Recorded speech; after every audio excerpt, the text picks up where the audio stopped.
How we doing, guys? Welcome to the preview and the predicted lineup. Newcastle against Arsenal. Second against third. And I'll tell you something, this fixture gives me nightmares. Last season. Let's go all the way back to last season. And when we went to St James's Park. And I think it's fair to say that we got absolutely annihilated. Newcastle were by far the better team. Newcastle deserved the win. We were absolutely toothless and spineless in that game. And ultimately, it cost us top four. Now, a lot of people will say maybe the Spurs game cost Arsenal top four last season. It wasn't that game because we still had it in our hands. And we went to Newcastle knowing that a win would guarantee Champions League football. And we went there, and like I said, we got absolutely annihilated. And the rest is history, as they say. You know, when I was looking at the fixtures in this run-in, when we was going for the title, I saw Manchester City, that was the obvious one. But Liverpool away and West Ham, Southampton, Chelsea, I wasn't looking at any one of those and feeling worried and feeling like this could be a difficult game. But the one that stuck out for me was Newcastle. That was one where I was like, I hope we go to St James's Park with a lead over Man City that allows us to lose at Newcastle and it won't affect us. How things change. How things change. What are we now? 4 points behind Manchester City. They've played the exact same amount of games. Of course, we'll go one ahead with this game. And look, the title is done. You hope for a miracle. You hope for something to happen. But the reality is, right now, Man City are absolutely flying. They're an absolute monster. And I just don't know who's going to stop them right now. It's just ridiculous. You look at fixtures and you think, maybe, and then they just annihilate them. And I think what's so frustrating is that some of their recent games as well has been so close in certain aspects. You know, they should have been out of sight against Leeds, for example, yesterday.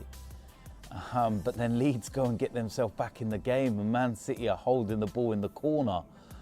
It's such a strange one in football, how goals can change and shift momentum, but it is what it is at the end of the day. We've only got ourselves to blame. We can't, you know, moan at other teams for not putting out full strength sides or not performing. We should be looking closer to home, and we didn't perform and we didn't do what was needed, and it's our fault that, you know, ultimately we won't win the Premier League this season.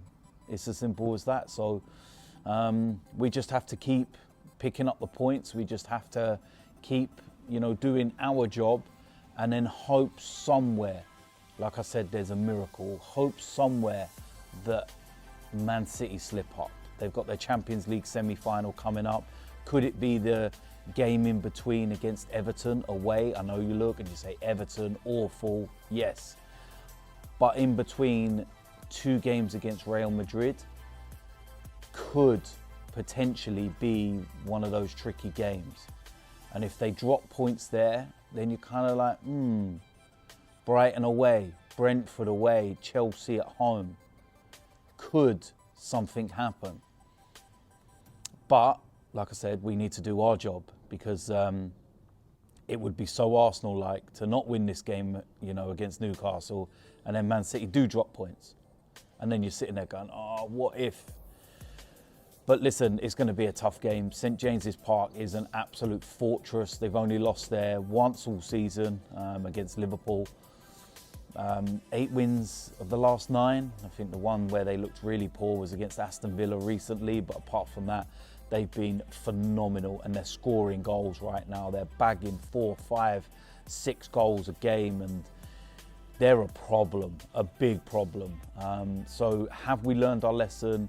Are we going to go to this game with a completely different mindset to last year?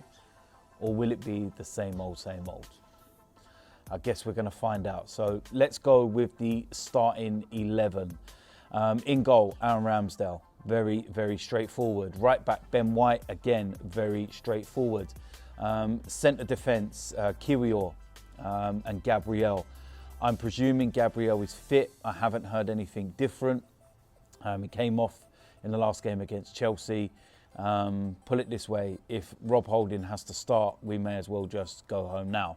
But Kiwior, for me, allowed us to play our normal game as if Saliba was there against Chelsea.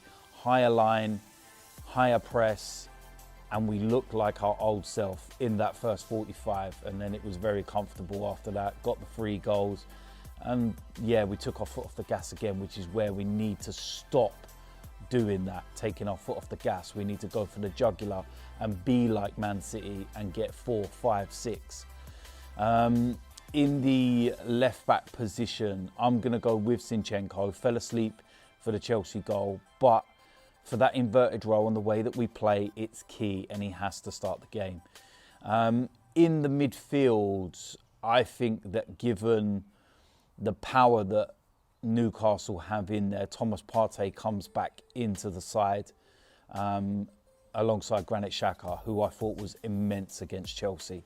If those two can perform and grab a hold of that Newcastle midfield, we'll be fine. But we'll wait and see. In the attacking areas, this is where I would make a change. On the right-hand side, Trossard, I'd bring Saka out of the side. I think that he's not looked himself of late. Maybe a bit of fatigue, tiredness. It's been a long season. He's been immense. But Chelsea in particular, he was awful, really, really poor. And I'll play Trossard. That's what I would do anyway. In the middle, Martin Odegaard, superb against Chelsea, but these are the games where we need him to turn up as well, away to Newcastle, so we'll see. On the left-hand side, Martinelli got his break, shall we say, against Chelsea. I don't think he was the one that should have actually come out of the side. But when you look at the first half performance, you can't really moan, can you? So, you know, this one, I'd have Martinelli, you know, in there. He's going to go up against Trippier. It's going to be a tough game. I think his pace and the way he can get in behind will be vital for us. So, yeah, that's what I'm going with. Up front, as the striker, Gabriel Jesus. Yeah, he got the goal against Chelsea. Overall play was, you know, decent. Much better than the Man City away game. And he's going to be crucial against the likes of Botman. And, you know, they're a solid outfit. Very, very solid outfit. And be interesting to see, you know, what he does against them. Be interesting to see how Newcastle play as well. Because, you know, when they came to the Emirates, first 10 minutes, they said, right, let's go toe-to-toe. And they realised very quickly they couldn't go toe-to-toe. And they reverted to everybody behind the ball. And it was an absolute, you know, park the bus job. They doubled up on Martinelli, doubled up on Bukayo Saka.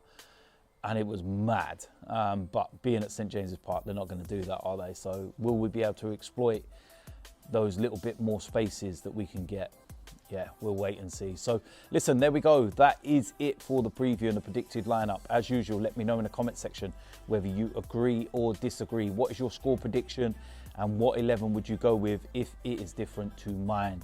We will wait and see what happens with this one. Lose and we can definitely write off the title. No miracles, no, you know, divine interventions. It's done. Get the 3 points and you keep it ticking over, and you never know. Stranger things have happened. So listen, if you're new around here, hit the subscribe button, smash a like on this video, and I will see you a lot soon. I'm out of it.